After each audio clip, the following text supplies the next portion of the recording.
వద్దంటే ఇంటర్వ్యూకి పిలుస్తారు. మొదలు పెడదామా వెంకరబ్బాయి?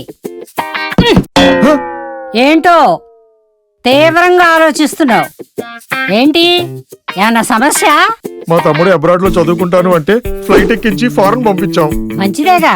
వాడి ఖర్చులకి ఇంట్లో ఉన్న బంగారం అంతా తాకట్టుకి పంపించాం. ఇప్పుడేమో వడ్డీలు కట్టలేక అల్లాడిపోతున్నాం. ఛ, తాకట్టు పెట్టకుండా అసలు అప్పుడే అమ్మేసినా బాగుండేది. అప్పుడు అమ్మకపోతే ఏంటి, ఇప్పుడు అమ్ము. అమ్మేయాలంటే ముందు విడిపించడానికి నా దగ్గర డబ్బులు ఉండాలి కదండి. నీ తలకాయ్. ఒక్కసారి శర్మ గోల్డ్ కంపెనీకి ఫోన్ చేయి. నువ్వు తాకట్టు పెట్టిన బంగారానికి, నువ్వు తీసుకున్న డబ్బులకి అక్కడే లెక్క చూసి వెంటనే నీ బంగారాన్ని విడిపించి ఆ రోజు మార్కెట్ ధరకి వాళ్లే కొనుక్కుని మిగతా డబ్బులు నీకు ఇచ్చేస్తారు. నిజమా? Hello Sharma gold.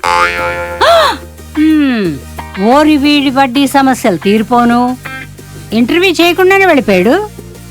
ఇంకెవరైనా యాంకర్ని పంపించండి అయ్యా. తాకట్లో ఉన్న మీ బంగారాన్ని విడిపించుకోవడానికి ఈ క్రింది నెంబర్స్ కి కాల్ చేయండి.